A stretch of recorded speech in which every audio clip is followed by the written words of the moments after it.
여러분 안녕하세요. 민도사와 함께하는 청년을 위한 교과 공부 시간에 오신 모든 여러분들을 진심으로 환영합니다. 안녕하세요. 김밥입니다. 네, 안녕하세요. 이렇게 또 이과 지도력의 위기라는 제목을 가지고 함께 나눠볼 건데요. 이렇게 또 여러분 참여해주신 모든 분들에게 진심으로 감사드립니다. 우리 항상 했던 것처럼 1과 마치고 이제 2과 들어갈 때에 1과 했던 것, 그 전과 했던 것들을 여기 키워드에 써놨는데요. 이것들을 보면서 우리가 복습하는 시간 좀 가질 거거든요. 혹시 김밥님은 지난과에 배웠던 것 좀 생각나는 거 좀 있으세요? 네, 지난주에 저희 정체성의 위기라는 제목으로 함께 공부했고요.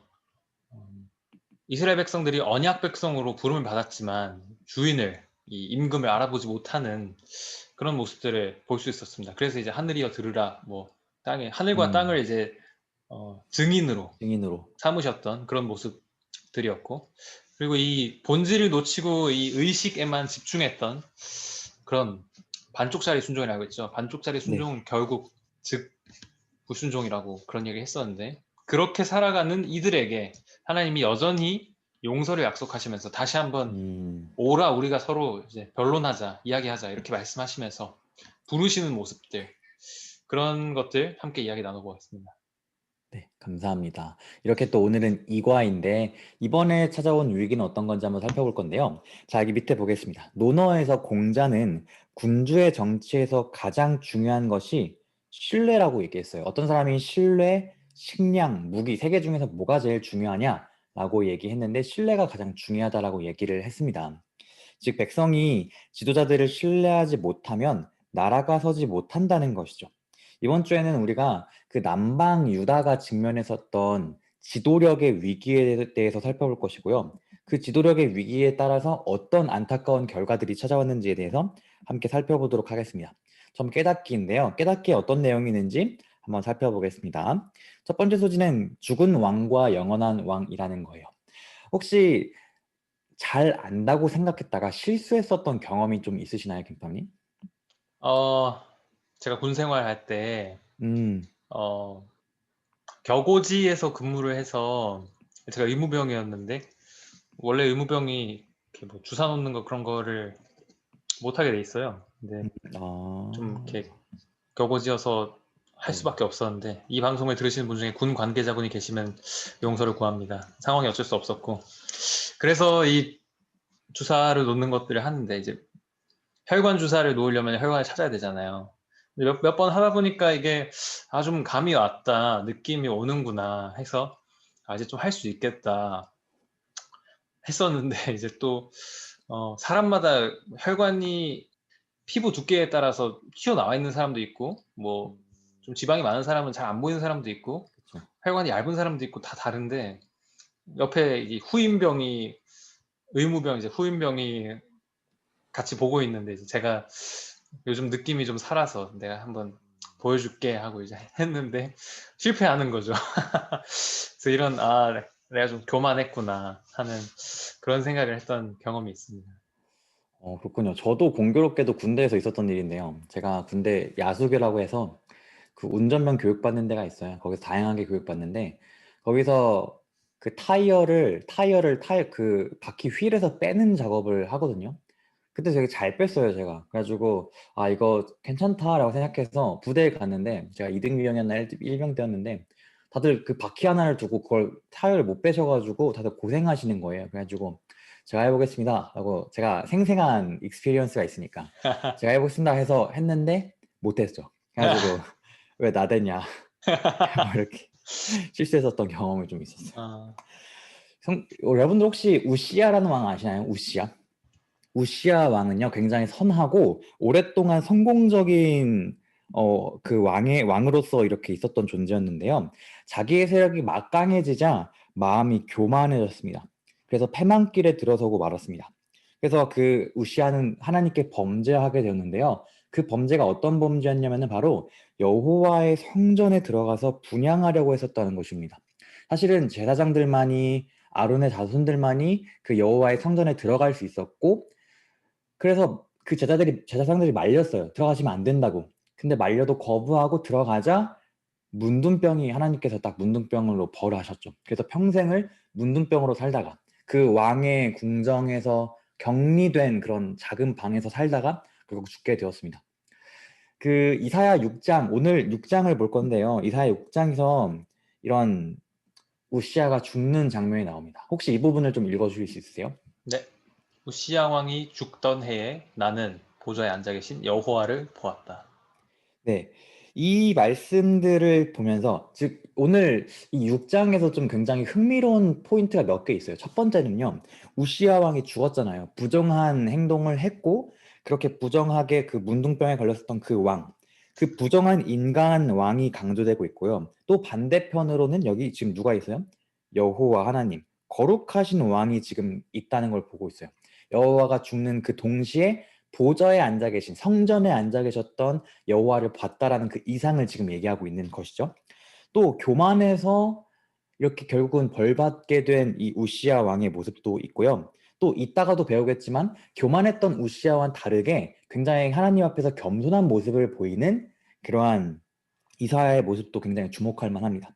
또 세 번째는요, 문둥병에 결국 걸려버렸었던 왕이었고요. 또 그 지도 마치 참 신기하게 왕이 문둥병으로 몸이 썩어져 갔었던 것처럼 백성들은 영적으로 썩어져 가고 있었던 그런 영적으로 상한 유다의 이런 모습들도 여기서 살펴볼 수 있고, 또 우시아 왕이 죽던 해가 어떤 해였냐면은 그 주변 나라에 있었던 아수르 왕이 그 주변 나라들을 정복하려는 정복 전쟁을 꾸미고 있었던 때래요. 즉 지금 이 상황에서는 굉장히 국가적으로 어려운 상황이었죠. 영적으로도 안 좋았고 외부에서는 우리를 침략하려고 하고 있었고. 근데 지금 누가 죽었습니까? 왕이 죽었습니다. 굉장히 어려운 상황이었어요. 근데 그 가운데에서 지금 이사야가 성전에서 여호와 하나님을 봤다. 이것이 어떤 의미인지 한번 좀 생각해 봤으면 좋겠어요. 그래서 결국은 이 막강하고 성공적이었던 리더십에 문제가 생겼고, 그 결과 국가적인 위기가 찾아왔던 것인데, 국가적으로 영적으로, 국가적으로 정치적으로 여러 위기가 있었다는 것입니다. 이 밑에 혹시 치료봉사 211페이지를 좀 읽어주실 수 있으세요? 네. 가장 운반하기 어려운 잔은 빈잔이 아니고 위에까지 가득 찬 잔이다. 가장 주의 깊게 균형을 유지해야 할 필요가 있는 것은 그런 잔이다. 고난과 역경은 실망과 슬픔을 가져다 준다. 그러나 영적 생애의 가장 위험한 것은 번영이다. 네, 영적 세계에 있어서 가장 위험한 것이 번영이다라는 이 말이 정말 좀 의미 있게 온 것 같아요. 정말 번영했었던 나라였죠. 그렇지만 영적으로 타락하게 되자 결국 국가가 쇠락하고 있었던 그 유다의 모습을 우리가 볼 수 있습니다. 이렇게 영적인 타락, 지도력의 위기가 찾아와서 국가적으로 어려움을 겪고 있었던 이 유다라는 이 나라에 대해서 하나님은 어떻게 대처하기를 원하셨을까요? 그 대처 방안들이 이제 나오기 시작할 건데요. 자, 두 번째 소지는 거룩하다, 거룩하다, 거룩하다입니다. 이사야 1장부터 4절을 계속해서 읽을 것인데요. 밑에 질문이 이사야 앞에 하나님이 어떤 모습으로 나타났는지에 대해서 지금 물어보고 있는 거거든요. 이 성경절 읽으면서 한번 어떻게 나타났는지 생각하면 좀 좋겠습니다. 네. 읽어주시면 감사하겠습니다. 네. 그분은 높이 들린 보좌에 앉아 계셨으며 그 옷자락은 성전을 가득 채웠다. 그분의 주위에는 각각 6개의 날개를 가진 스랍 천사들이 둘러서 있었는데 모두 두 날개로 얼굴을 가리고 두 날개로는 발을 가렸으며 나머지 두 날개는 날아다니는 데 사용하였다. 그들은 서로 화답하여 이렇게 노래하였다. 거룩하다, 거룩하다, 거룩하다. 전능하신 여호와께서 거룩하시니 온 땅에 그 영광이 충만하구나. 그들의 노랫소리에 성전 터가 흔들리고 성전에는 연기가 가득하였다. 감사합니다. 김밥님이 보시기에 하나님이 지금 어떻게 이사야 앞에 나타나신 것 같으세요? 영광스러운 모습으로 네. 음, 누가 봐도 어떤 압도적인 모습, 음, 충만한 모습, 네. 그리고 막 터가 흔들릴 정도로 네. 그런 모습이면 정말 두려움에 휩싸일 만한 그런 모습이었던 음. 것 같습니다. 맞아요. 지금 여기 위에 보이는 보좌에 앉아 계시고 천사들이 둘러싸여 있었고 천사들이 거룩하다고 찬양하고 있었고 영광 충만의 성전 흔들리고 연기가 가득했다. 이건 모두가 지금 하나님의 임재의 상징을 지금 얘기하고 있는 것인데요. 즉 이사야는 이 처음에 있었던 우시아 왕이 죽었었던 이 상황에서 국가적으로 어려운 상황 가운데서 지금 누굴 보냐면은 하나님을 봤습니다. 그리고 누가 세상의 통치자인지를 지금 보기 시작했던 거였죠. 하나님이 그 이스라엘의 진정한 왕이신 하나님이 그 앞에 나타나시면서 내가 진정한 이 세상의 통치자라는 것을 지금 보여주고 계신 것을 지금 우리가 알 수 있는데요. 이 지금 하나님께서 이사야 앞에서 어떻게 나타났는지 다시 한번 보겠습니다. 세 가지 좀 특징을 좀 살펴보고 싶어요. 성전의 모임이 성전에서 나타나셨고요. 그 다음에 구름과 같은 연기가 있었고요. 그 다음에 영광이 충만했다라고 얘기하고 있어요. 이 성전과 구름과 영광이 충만했던 이 단어들이 또 어디 등장하냐면요. 출애굽기 40장 34절과 36절에 어떤 이야기냐면은 구름 기둥, 하나님이 구름 기둥으로 이스라엘의 백성들을 광야에서 인도하셨던 그 모습들을 얘기할 때에 나타나고 있어요. 어떤 건지 제가 읽어드릴게요. 똑같이 구름이 성막, 성전이죠. 성전을 덮이고 여호와 영광이 충만하게 가득 채웠었고요. 백성들은 구름이 성막 위에서 떠오를 때마다 계속 행진하였다라고 지금 얘기하고 있는 것을 우리가 볼 수 있죠. 그러니까 무슨 말씀이냐면은 이 성전과 구름과 영광의 모습으로 나타난 하나님의 좋은 예시가 구름 기둥이란 것입니다. 구름 기둥이란 것의 상징성이 뭘까요? 구름 기둥 하면 뭐가 좀 떠오르세요, 김밥님? 하나님께서 인도하신다. 네, 맞아요. 하나님이 인도하신다는 것의 강력한 상징인 것이죠. 그래서 지금 하나님은 이 국가적인 쇠락, 영적인 타락 가운데 있었던 리더십의 위기가 있었던 이 상황에서 내가 너희를 인도할 것이다라는 그 하나님의 지도력을 지금 보이시고 계신 것이었죠. 성경의 많은 인물들도 하나님이 보여주는 이상을 통해서 세상이 산산조각 난다고 하더라도 하나님이 여전히 통치하신다는 확신을 얻었었습니다. 그래서 위기 상황 가운데에서도 신실하게 견뎌야 한다는 필요성을 느꼈던 것이었죠. 수평적인 관점으로 보면은 세상은 무질서와 혼돈이었지만 수직적인 관점에 보면은 세상은 거룩함과 완전한 조화 속에 계신 하나님의 통치 하에 있었다라는 것을 우리가 기억해야 했었던 것이었죠. 하나님이 바로 이 이사야에게 이런 것들을 유다 백성들에게 이런 것들을 요구하셨던 것을 우리는 기억할 수 있겠는데요. 그렇다면 우리가 지상에 있는 지도자들에게 실망할 때가 있잖아요. 한국도 장난은 아니더라고요. 지금 검찰총장과 법무부 장관과 대통령 간의 그런 갈등, 또 백신에 대한 확보 문제들 때문에 정치하시는 대통령에 대한 신뢰가 많이 줄어들고 있는 게 지금 굉장히 객관적인 모습인 것 같은데요. 미국도 그렇거든요. 바이든이 지금 승리를 했는데 트럼프가 물러나지 않고 있는 그런 모습들을 보여주고 있기도 하고요. 이게 과연 나라일까? 정말 혼란스러운 모습들이 많이 있는 것 같아요. 우리가 지상의 지도자들에게 실망할 때가 있는데 그럴 때 우리는 어떤 태도를 가지는 게 좋을지 한번 좀 생각해 보면 좀 좋을 것 같은데 어떻게 좀 생각하시나요? 네, 지상의 지도자들은 누구든지 결국은 부족하고 불완전할 수밖에 없는 것 같습니다. 그리고 뭐 각자 사람들마다 가진 뭐 정치적인 이념이 있을 수 있는데 꼭 내가 가진 이념과 비슷한 이념, 내가 지지하는 정당의 뭐 대표자 이런 사람들이 지도자가 되지 않을 수도 있는 것이죠. 이런 여러 가지 상황들이 우리가 그런 것들 때문에 뭐 불만족할 수도 있고 실망하게 되는 경우들도 많은데 심지어는 내가 지지하고 내가 기대했던 사람들에게도 실망하는 경우들이 있죠. 맞아요. 뭐 지금도 뭐 문재인 대통령에게 호평을 했던 사람들도 뭐 그를 돌아선 사람들도 있을 것이고 트럼프 대통령을 지지했던 사람들도 그의 뭐 정권 기간 동안 그에게서 많이 실망한 사람들도 있을 것이고 이런 일들은 굉장히 비일비재한데 여기 오늘 이 부분을 통해서는 오직 한 분 완전한 지도자가 되시는 분은 하나님이시다. 하나님께서 다스리는 나라, 우리가 지금 인간 통치자가 다스리는 나라에서 발견할 수 없는 하나님께서 다스리는 나라, 완전한 그 나라를 소망하면서 어떤 이념을 초월한 하나님 나라의 시민으로 살아가는 것이 우리에게 오늘 요구되는 태도인 것이죠. 이 우시야 맞아요. 왕이 죽던 해였잖아요. 네, 뭐 잘못하고 심지어 죽어버린 것이죠. 뭐 더 이상 소망이 없어버린 것입니다. 뭐 아예 그냥 죽어버렸으니까.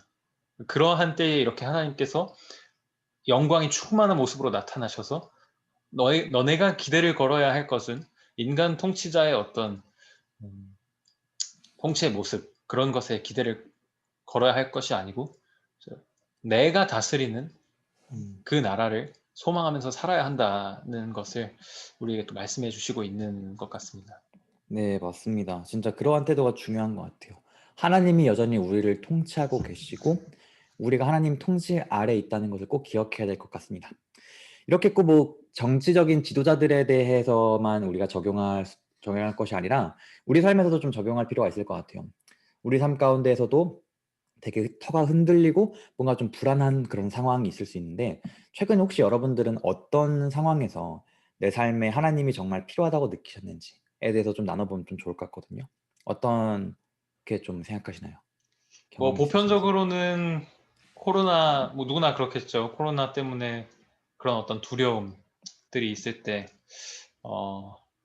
정말 하나님이 지켜주시지 않으면 생명이 위험할 수도 있겠구나 그런 마음들도 있었고 어, 개인적으로는 여름에 제가 그 학교에서 제공하는 어떤 시험을 본 게 있는데 네. 언어를 이렇게 뭐 듣느냐 음, 마느냐 하는 그런 시험이었는데 시험을 통과하면 학점을 아낄 수 있는 그런 시험이어가지고 준비를 했는데 그걸 준비할 때 이제 제가 처음 이제 공부를 처음 해봐가지고 이게 어렵고 또 잘 이해도 안 되고 그래서 마음이 되게 어려웠거든요. 이거 진짜 하나님이 도와주시지 음, 않으면 힘들겠다 하는 생각을 했었던 기억이 납니다. 뭐 결과적으로는 좋은 결과를 음. 얻었는데 아무튼 그런 뭐 자잘한 것이든 굵직굵직한 것이든 뭐 내 힘으로 해결할 수 없는 문제들을 마주할 때 이런 생각들을 많이 하게 되는 것 같아요. 하나님이 정말 필요하구나. 네, 저도 뭐 사실 무질서하고 혼란스러운 상황들에 지금 살아가고 있다고 생각해요. 이 세상이 그런데 저도 개인적으로 삶의 중요한 결정들을 이제 앞두고 있고 아마 김빠님도 그러실 때고 20살 후반대의 사람들은 모두 아마 이런 고민하는 것 같아요. 저도 조금 전에 제 친구랑 한국에 있는 친구랑 전화하면 오랜만에 전화하면서도 비슷한 대학원 졸업하고 고민하고 있는 그 친구의 이야기도 들었는데 삶의 중요한 결정들 아무래도 우리 이제 삶에 있는 앞에 있는 결정들이 너무나 중요한 것들이고 이 20대 후반의 결정 하나하나가 우리의 삶의 방향을 바꿀 수도 있는 것들이기 때문에 정말 사실 생각이 정말 많아지고 혼란스러운 부분들도 있는 게 좀 사실인 것 같아요. 정말 근데 그렇지만 이런 이야기들을 계속해서 들을 때마다 저는 생각하는 게 어려운 상황 가운데서도 진짜 구름 기둥과 같이 불 기둥과 같이 우리를 하나님께서 인도하신다는 것을 꼭 믿어야겠다라는 생각을 좀 들게 되는 것 같아요. 하나님이 이 세상의 주관자이신 것처럼 나의 삶도 주관하실 수 있고 내가 그저 하나님께서 원하시고 하나님께서 보시기에 가장 좋은 길로 선택할 수 있기를 바라게 되는 좀 이렇게 좀 되는 것 같아요. 지금까지 그래서 저희가 깨닫기 부분에서 지상의 지도자들이 흔들릴 때 하나님이 우리의 유일하고 영원한 왕이심을 인정하는 것이 정말 중요하다는 것을 지금 깨닫는 시간이 되었었고요. 그 다음에 위로 올라가면 이제 느끼기 부분인데요. 어떤 부분을 우리가 느껴야 될지 한번 살펴보겠습니다. 새로운 인격체라는 소지예요. 여기 또 계속 지속적으로 여기 6장 중반부부터 또 이야기 나오는데 좀 성경적 읽어주시면 감사하겠습니다. 네, 그때 내가 말하였다. 이제 나는 화를 입고 망하게 되었구나. 내가 스스로 입술이 더러울 뿐만 아니라 입술이 더러운 사람들 틈에 끼어 살면서 전능한 여호와이신 왕을 보았으니 어떻게 하면 좋을까? 그때 스랍 천사 중 하나가 부젓가락으로 단에서 벌겋게 타는 숯불을 집어가지고 나에게 날아와서 그것을 내 입에 대며 이렇게 말하였다. 보라, 이것이 너의 입에 닿았으니 이제 내 죄는 사라졌고 너는 용서받았다. 네, 감사합니다. 여기 지금 하나님 앞에서 하나님을 만났을 때 이사야의 반응이에요. 아까 하나님의 성전 앞에서 교만하게 행동했었던 우시아와 다른 모습을 지금 보여주고 있는데 이 하나님의 앞에서 있었던 이사야는 어떤 필요를 느꼈고 그것들이 어떻게 해결되었나요? 라는 질문이에요. 어떻게 좀 보이시나요? 네, 여기 이사야가 직접 말하고 있듯이 나는 이제 망하게 되었다. 화로다. 망하게 됐다는 거죠. 사실 성경에 등장하는 많은 인물들이 하나님의 직접적인, 가시적인 그런 임재를 경험했을 때 비슷한 이런 반응들을 보입니다. 다니엘도 나의 빛이 변하여 썩은 듯 하였고, 음, 뭐 이런 이야기들을 하고, 베드로도 예수님이 그런 기적을 보이셨을 때에, 이분이 진짜 그냥 선생님이 아니구나. 이분이 정말 하나님이시구나. 이런 것을 경험하고 주여 나를 떠나소서 이럴 수밖에 음, 없었던 것이죠. 그 외에도 많은 인물들이 하나님의 어떤 임재를 경험했을 때 이런 반응들을 보였습니다. 내가 하나님 앞에 설 자격이 없는 죄인이구나 라는 걸 느껴버린 것이죠. 정말 완전한 빛이신 그분 하나님과 비교했을 때 나의 더러움이 속속들이 보일 수밖에 없는, 내가 하나님 앞에 설 자격이 없는 죄인임을 느낄 수밖에 없는 그런 상황이었던 것이죠. 그래서 내가 어떻게 해야 되나? 나 이제 어떻게 하면 좋을까? 그런 상황에서 여기 이제 천사가 숯불을 집어가지고 입에 대는 부분, 이 부분을 통하여서 정결케 하시는, 내가 비록 나는 죄인이고 더러운 모습이지만 나를 또 그분께서 깨끗게 해주실 수 있다는 사실을 깨닫게 하심을 통해서 이 문제를 해결해 주신 것이죠. 네, 맞습니다. 더러운 자신의 모습이 죄사함을 받게 되고 용서함을 받는 그런 모습이 나오는데요. 그럼 여기서 나오는, 여기 지금 장면이 성전이라는 배경으로 지금 진행되고 있잖아요. 근데 여기서 지금 천사가 가져왔었던 저 단에서 벌겋게 타는 불이 혹시 뭔지 아시나요? 어, 단에서. 번제를 단이 드릴 때 어떤 단? 네, 쓰는 맞아요. 맞아요. 불인 것이죠. 번제단에서 네. 사용됐었던 불이었습니다. 그러니까 성소에서 사용된 불이 있는데 바로 번제단에서 가져온 숯불이었죠. 이 용도가 무엇이었냐면은 그 불을 번제단에서 타고 있는 그 불, 그 숯불을 가져와 가지고 그 이 성전 안에서 거룩한 그 향의 불을 피우기 위해서 사용했었다라고 얘기해요. 그래서 그 거룩한 불을 피워 가지고 그 향이 성전에 가득하게 하고 그 성전의 그 거룩한 향이 가득하게 하는 게 목적이었는데요. 이것은 어떠한 중의적인 표현이 있었냐면은 그 숯불을 통해서 이사야의 입을 이렇게 대면서 이사야의 죄를 용서하게 하고 그 죄가 사라지게 하는 그런, 뭐랄까요, 수치라는 게 사실은 그 정결하게 만드는, 그런 깨끗하게 하는 그런 작용들이 있잖아요. 그래서 그런 의미도 있지만 또 이런 것도 있대요. 엘리야에게 딱 불을 붙여서 그 번제단에 그 불을 붙여가지고 엘리야의 입 가운데 불을 피우기 위해서였던 것입니다. 그게 어떤 불이었냐면은 말씀의 불이었어요. 말씀의 불. 그 이사야의 입 가운데서 나오는 그 말들이 이 성전을 가득하게 거룩하게 채워나갔었던 그 향불이었던 것처럼 이사야의 입으로부터 나오는 그 모든 말씀들이 정말 그 거룩한 기별의 향들이 이제 이 유다 백성들에게 퍼져나가길 바란다는 그러한 이사야에게 그런 거룩한 말씀을 전하라는 그런 사명을 주어지고 있는 그러한 상황이라는 것을 우리가 좀 동시에 이해하면은 이 상황에 대해서 조금 더 깊이 있게 이해할 수 있을 것 같아요. 그래서 네. 이사야에게 불을 붙여서 거룩한 기별의 향을 퍼뜨리게 하기 위함이었습니다. 그리고 그것들을 위해서 그 이사야에게 그 말씀, 거룩한 향기와 거룩한 말씀을 퍼뜨리게 하기 위해서 지금 뭘 하신 거예요? 죄를 사하셨어요. 음, 사명을 주시기 위해서 사명 전에 무슨 일이 있었다고요? 죄를 먼저 사해 아, 주셨어요. 네. 하나님께 부름을 받고 사명을 가지고 나아가기 위해서 무엇보다 필요한 것은 이 이사야의 이야기를 통해서 우리는 그 입술과 삶의 정결함 그리고 거룩함이라는 것이죠. 그래서 우리가 하나님 앞에 나아갈 때에 하나님께서 우리에게 사명을 주실 때에 하나님의 사명을 감당하기 위해서 우리 삶이 먼저 정결해야 된다는 것인데, 혹시 여러분들은 현재 삶 가운데에서 변화하기를 갈망하고 희망하고 있는지 그런 것들을 좀 이야기 나눠보면 좀 좋을 것 같은데, 김밥님은 좀 어떠신가요?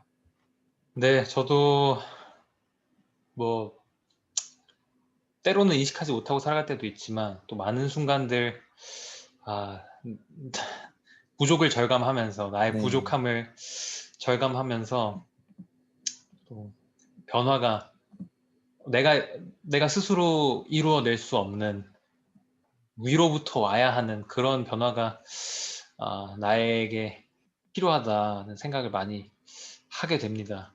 아까 잠깐 어, 다른 자리에서 이야기했는데 네, 그 예언의 신 증언의 말씀 가운데 세상에 필요한 것은 도량이 큰 사람이 아니라 선량한 품성을 가진 사람이다.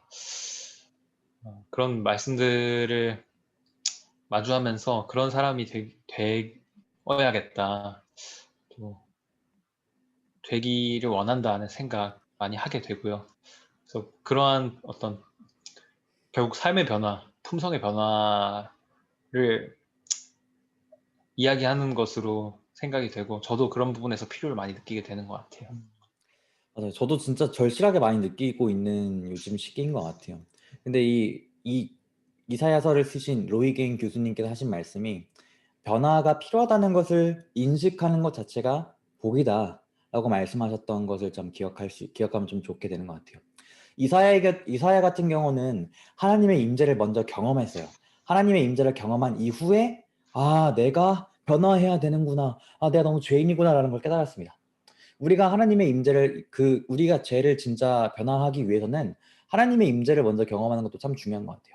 하나님 앞에 내가 나아갔을 때 내가 얼마나 죄악이 많고 얼마나 하나님 앞에서 정말 부족한 사람인지 얼마나 나의 죄성이 심한지 얼마나 내가 무가치한 존재인지 깨닫게 되는 것이죠. 그래서 우리가 성공적인 가정생활과 사회생활과 그 하나님께서 주신 사명을 이루기 위해서 반드시 우리의 삶이 변화하는 것이 필요하다는 것을 좀 느끼게 되는 것 같아요. 그래서 우리가 지금 이 느끼기 부분에서는 완전하신 하나님 앞에서 우리의 죄성과 무가치함을 느끼게 되는 그런 경험들을 좀 하게 될 수 있었던 것 같습니다. 그래서 이렇게 변화를 갈망하고 있었던 죄로부터 깨끗해지게 된 이 이사야에게 하나님께서 계속해서 사명을 또 주시는 모습들이 이제 나옵니다. 행하기 부분인데요. 왕의 임장입니다. 혹시 성경절 좀 읽어주시면 감사하겠습니다. 나는 또 여호와께서 내가 누구를 보낼까? 누가 우리를 위해서 갈 것인가? 하고 말씀하시는 소리를 듣고 내가 가겠습니다. 나를 보내소서 하고 대답하였다.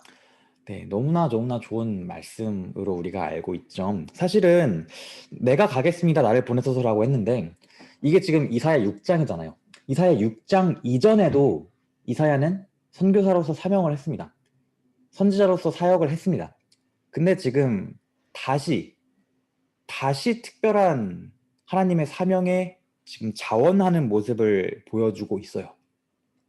그리고 하나님은 지금 성소에서 이 이사야를 부르셨고 이사야에게 격려하시고 이사야에게 사명을 다시 주시는 모습을 지금 볼 수 있거든요. 성소라는 그 배경을 가지고 다시 한번 사명을 전할 사람을 찾으시고 이사야가 그 사명에 부름 받겠다고 자원하는 모습을 볼 수 있는데 성전이란 곳이 어떤 곳인가 좀 생각해 보면 좋을 것 같아요. 과연 성전이란 곳이 어떤 곳일까? 성경에서 성전이란 곳이 우리에게 격려의 장소가 되었었던 예들이 몇 가지 있습니다. 특별히 히브리서의 몇 가지 좀 예를 가져왔는데요.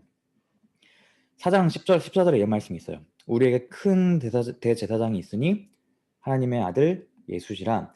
그래서 예수께서 계시기 때문에 우리가 믿는 도리를 굳게 잡읍시다 라고 얘기하고 있고요. 또 형제들아 우리가 예수의 피를 힘입어서 성소에 들어갈 담력을 얻었다 라고 하면서 성소로 나아가자 라고 얘기하고 있고요. 약속하시니 예수 그리스도는 믿으시니 우리가 믿는 도리의 소망을 움직이지 말며 굳게 잡고 라고 얘기하고 있어요. 성전에서 계신 예수 그리스도께서 계시기 때문에 하나님은 우리에게 격려해 주시기 때문에 그리스도의 피가 우리에게 있기 때문에 약속하시는 이가 믿으시기 때문에 그 대제사장이신 예수님을 우리가 붙잡고 그분을 바라보면서 포기하지 않고 움직이지 않고 담력을 얻고 하나님께 계속해서 지속적으로 나아갈 수 있는 것이죠. 아무리 내가 죄가 많을지라도 부족할지라도 무가치한 존재라고 느낄지라도 하나님이 나를 부르고 계시며 그 부르심에 나는 응답할 수 있다는 그 믿음이 우리에게 필요하다라는 것이겠죠. 그래서 성전이란 곳이요. 하나님의 큰 능력으로 진동하는 곳이기도 해요. 하지만 우리처럼 혹시 용기가 필요한 사람들이 있다면 우리가 하나님께 나아갈 때 하나님은 우리에게 격려해 주시고 우리로 하여금 담력을 얻을 수 있도록 희망을 가질 수 있도록 우리에게 용기 주시는 분이라는 것을 우리가 기억하는 것도 정말 중요할 것 같아요. 그를 위해서 우리가 하나님께 나아가야겠죠. 네. 그 다음에는 마지막 섬뜩한 호소라는 제목의 소지인데요. 어떤 섬뜩한 호소가 있을까요? 이 밑에 이사야 6장 9절부터 10절 말씀을 좀 읽어보겠습니다. 네. 여호와께서 이르시되 가서 이 백성에게 이르기를 너희가 듣기는 들어도 깨닫지 못할 것이요 보기는 보아도 알지 못하리라 하여 이 백성의 마음을 둔하게 하며 그들의 귀가 막히고 그들의 눈이 감기게 하라. 염려하건대 그들이 눈으로 보고 귀로 듣고 마음으로 깨닫고 다시 돌아와 고침을 받을까 하노라 하시기로. 네, 이 말씀 굉장히 좀 독특한 말씀이고 저도 좀 이해가 안 됐었거든요. 분명히 하나님은 베드로서 3장 9절 말씀처럼 아무도 멸망하기를 원하지 않으시는 분이 하나님인데 왜 여기서는 백성들의 마음을 둔하게 만들고 귀를 막게 만들고 눈이 감기게 할까? 이 말씀이 무슨 뜻일까? 좀 모순적이지 않는가? 라는 좀 질문을 하게 됐는데 어떻게 좀 김밥님 좀 생각하세요?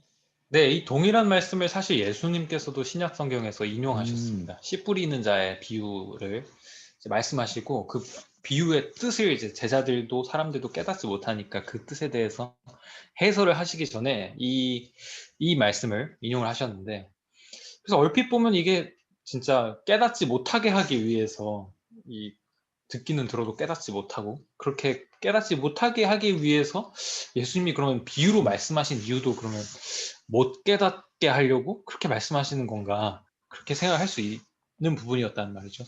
근데 이 말씀 가운데 나타난 이러한 표현들을 표면적으로 이해해서는 정확하게 이해할 수 없습니다. 그래서 이 부분을 민도사님께서 다시 좀 설명을 네. 해주시면 좋을 것 같습니다. 네, 사실 하나님이 지금 이사야에게 지금 사명을 주시고 유다 백성들에게 보내는 장면이거든요. 근데 마음을 둔하게 하고 귀가 막히게 하고 눈이 감기게 하고 뭔 말일까 좀 고민될 수 있는데 아까 우리가 일과에서 그 정체성의 위기를 통해서 배웠던 것처럼 하나님은 지속적으로 백성들에게 돌아오라는 호소를 하십니다. 그리고 그 백성들에게 호소를 하시기 위해서 지금도 이사야를 선택하셨던 것이었습니다. 그렇죠? 근데 하나님의 그 호소에 대해서 어떤 사람들은 어떻게 반응해요? 긍정적으로 반응합니다. 근데 또 어떤 사람들은 어떻게 반응해요? 거세게 부정적으로 반항하고 막 밀치기 시작해요. 그럼에도 하나님은 계속적으로 회개할 기회를 주시기 위해서 계속해서 호소합니다. 그 사람이 거절을 할지라도 하나님의 목적은 무엇이냐면은 그 사람들의 마음을 부드럽게 하고 다시 하나님께 돌아오게 하기 위한 것이 목적이었어요. 그러나 결과적으로 만약에 지속적으로 거부한 사람들이 있다면 그 사람들의 마음은 강팍하게 된다는 것이죠. 이게 무슨 말이냐면요. 우리가 양심의 음성 같은 것도 우리가 내가 작은 어떤 것에 대해서 이거 좀 잘못하는 것 같은데 괜찮을까? 처음에는 내가 처음 시도하는 잘못, 처음 시도하는 뭔가 나쁜 짓 같은 거 하면은 되게 떨리고 그렇지만 하다 보면 아무렇지 않았잖아요. 즉 그 이후 그때부터는 양심의 소리가 아예 들리지가 않죠. 쉽게 생각하면 이런 것처럼 계속해서 하나님이 돌아와야 돼. 나에게 돌아와 주오. 이렇게 계속해서 고백하고 호소하고 계신데 그 호소가 계속되니까 그들의 마음이 지속적으로 거부한 그 결과 때문에 그 마음이 마치 양심의 가책이 전혀 없는 것처럼 마침내 보지도 못하고 듣지도 못하는 단계가 된다는 것이죠. 그러니까 그 사람들에게 진짜 그 마음 가운데의 그런 회개하라는 그런 음성이 이제는 들리지 않을지라도 계속해서 말하라는 그 외침인 거죠. 하나님께서 그분을 거절하시는 사람들에게 계속 호소하는 것은 그들이 완전히 완악해져서 귀가 막히고 눈이 감길 정도가 되더라도 그때까지 되더라도 계속해서 끊임없이 호소해달라는 그런 얘기를 지금 하고 있는 것입니다. 즉 지금 하나님은 이사야에게 나의 백성들을 포기하지 말아달라고 지금 고백하고 있는 것을 우리가 알 수 있는 것이죠. 그래서 우리가 도리어 이 말씀은 우리에게 더욱더 은혜가 될 수 있는 것 같아요. 우리를 포기하지 않으시는 분이 바로 하나님이시기 때문에. 이런 의미에서 비슷한 많은 이야기들이 있는데 아마 많은 분들이 고민하고 있었던 부분 중 이런 부분이 있을 것 같아요. 하나님이 모세의 이야기 가운데에서 하나님의 바로의 마음을 완악하게 하셨다는 표현도 있거든요. 이것도 좀 비슷하게 이해해야 될 것 같은데 어떻게 좀 이해를 하면 좀 쉬울까요? 네. 하나님은 계속해서 성경 가운데 어떤 주권적인 표현을 사용하십니다. 이 음, 모세가 나오는 이야기 중에 또 다른 이야기 중에 구리뱀 이야기가 있죠. 그 네. 불뱀들이 이제 에돔을 돌아서 또 먼 길을 가야 하는 그 출애굽 2세대들이 다시 한번 불평하고 반역하는 그 상황에서 하나님께서 불뱀들을 보내셨습니다. 성경은 분명히 하나님께서 그 불뱀들을 보내셨다라고 기록을 하고 있어요.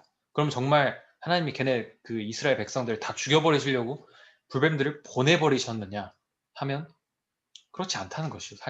사실은 직원의 말씀에도 그렇게 표현하고 있습니다. 하나님께서 그들을 보호하시는 그분의 보호의 손길을 거두셨다라고 표현하고 있어요. 그분이 늘 우리가 아까도 이야기했던 구름 기둥과 불 기둥과 다른 여러 가지 방법들로 그들을 보호하고 계셨는데 그 보호의 손길을 거두시자마자 광야에 가득했던 광야에 전갈, 불뱀 이런 것들이 가득했다는 것이죠. 그 가득했던 위협들이 이제 실제적으로 그들에게 다가오기 시작한 것입니다. 왜냐하면 보호의 손길을 거두셨기 때문에. 그렇게 사실은 하나님은 그분의 보호의 손길을 거두신 것 뿐이지만 성경은 계속해서 이 주권적인 언어의 표현을 통해서 하나님께서 허락하신 것을 그분께서 능동적으로 행하신 것으로 기록한다는 것이죠. 그런 의미에서 하나님이 욥을 치셨다. 이렇게 또 말을 하고 있는 것이고요. 사실은 우리가 다 알지 않습니까? 욥기에 그쵸. 가장 초반부에 나타난 사단이 하나님께 찾아가서 이 사람을 그쵸.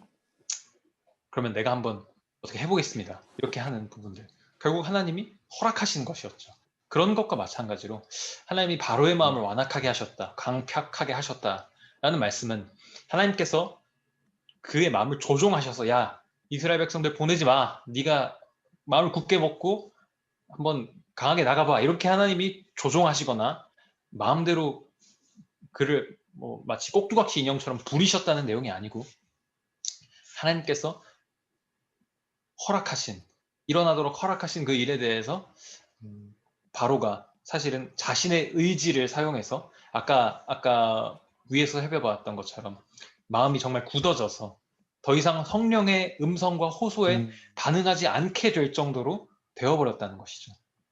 그런 맞아요. 상황에서의 그 마음을 하나님께서 바로의 마음을 완악하게 하셨다는 표현으로 사용한 것입니다. 네, 감사합니다. 그런 의미에서 이 밑에 있는 부조와 선지자도 좀 이해하기 좀 좋을 것 같은데 한번 좀 읽어주시면 감사하겠습니다. 네, 하나님은 그분의 종들을 통하여 사람들에게 말씀하시며 주의와 경고를 주시고 죄를 견책하신다. 그분은 각 사람에게 그들의 그릇된 행위가 품성에 고착되기 전에 그것들을 시정할 수 있는 기회를 주신다.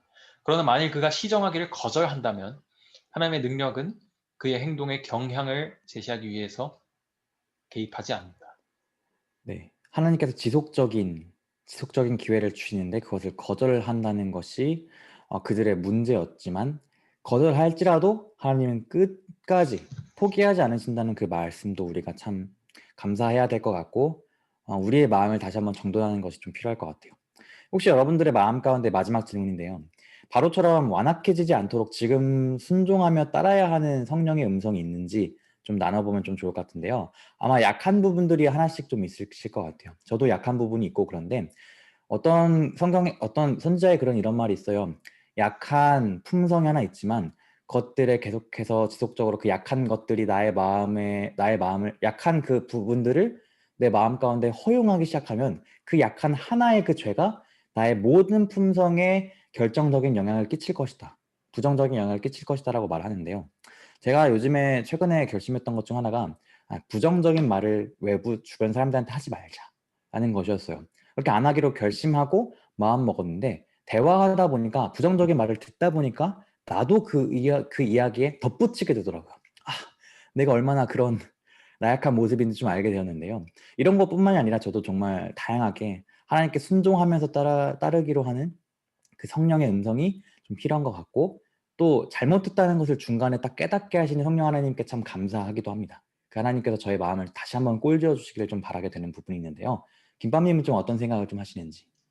네, 저는 다른 사람 챙기는 거를 좀 잘 음, 못하는 것 같아서 내가 바쁘다는 이유로 사실 그렇게 바쁘지도 않으면서 음, 시험을 받고 네, 교회에서 설교하면서 선한 사마리아인의 비유 이런 거 이야기도 하고 그러면서도 제가 그렇게 살지 않는 거죠. 이런 것들이 음, 제가 정말 완악해지지 않도록 지금 순종해야 할 부분인 것 같습니다. 네, 감사합니다. 이렇게 또 좋은 의견 주셔서 감사합니다. 자, 이제 마지막 결론 좀 읽고 마치겠습니다. 네. 파멸 가운데서도 여호와께서는 거룩한 자손이 남을 것이라는 보증을 통해 참으로 놀라운 은혜의 소망을 주십니다. 우리 주변의 모든 것에 소망이 없어 보일 때에도 우리는 하나님이 세상을 주관하고 계심을 확신할 수 있습니다. 네, 하나님이 우리 세상을 주관하신다는 것을 확신할 수 있기를 바랍니다. 이렇게 오늘도 이과 지도력의 위기를 마치게 되었는데요. 혹시 여러분들 혹시 김밥님 이 이과 마치면서 좀 드는 생각 같은 게 좀 있으신지 여쭤봐도 될까요? 네, 이사야가 아까 그 새로운 인격체 부분에서 내가 입술이 부정한 사람인데 어떡하지? 하고 그렇게 고민하고 있을 때에 그 천사가 숯불을 가지고 와서 입술에 데워주는 이런 모습들 굉장히 감사한 부분이었던 것 같아요. 내가 이런 면이 부족하고 내가 이런 면 때문에 하나님 앞에 나아가기가 어렵고 두려운데 어떡하지? 했을 때 그 걱정했던 그 부분에 직접 그 숯불을 나는 이제 입술 이야기를 했는데 그 입술 부분에 숯불을 데워주시는 모습들 사람마다 각자 가지고 있는 약점들 그리고 하나님 앞에 부끄러운 모습들이 다 다를 텐데 어쩌면 하나님께서 각자에게 또 다른 모습, 또 다른 부위, 또 다른 방법으로 그들의 필요한 곳에, 필요한 모습에 그러한 숯불을 데워주시지 않을까. 내가 잘 못하는 것들, 우리 민도사님 같은 경우는 방금 이야기했던 뭐 어떤 부정적인 말 그런 부분들이 있을 것이고 저는 또 제가 뭐 다른 사람들 잘 챙기는 거 못하고 좀 시험 받는 그런 마음 그런 것들이 있을 텐데 각각 그러한 어려움들에 또 하나님께서 숯불을 데워주시면서 이제는 네가 깨끗해졌다라고 말씀하시면서 저희를 다시 한번 불러주시는 것을 상상하면 참 감사한 부분인 것 같습니다. 네, 감사합니다. 저도 지도력의 위기 가운데에서 하나님의 모습을 다시 한번 생각하게 된 것 같아요. 하나님은 거룩하시고 우리를 또 인도하시고 우리를 새로운 인격체로 만들어 주시고 우리에게 고귀한 사명을 주시고 끝까지 포기하지 않으시는 그분이 바로 영원한 왕 여호와 하나님이 우리의 지도자라는 사실을 다시 한번 생각하게 됩니다. 만약에 지도력의 위기 때문에 이 유다 지역의 유다 백성들에게 안타까운 결과가 맞이하게 되었더라면 만약 하나님께서 우리의 지도자가 되어주시고 하나님이 우리에게 완전한 지도를 하시기 시작한다면 우리는 완전한 결과를 볼 수 있게 될 거라고 확신합니다. 그리고 그분은 진짜 신뢰할 만한 분이시고 우리가 그분을 신뢰해야 한다는 것을 다시 한번 좀 깨닫게 되는 시간이었던 것 같습니다. 그럼 짧게 기도하고 마치겠습니다. 사랑의 아버지 하나님, 당신만이 우리의 통치자이며 당신이 우리의 지도자라는 것을 알게 해주셔서 당신을 우리의 주권자로 섬김으로써 우리의 삶 가운데에 지도력의 위기가 오지 않고 오직 아버지께 순종하고 아버지를 따름으로써 우리 삶 가운데에 기쁨과 평안이 찾아올 수 있도록 도와주세요. 예수님의 이름으로 기도합니다. 아멘.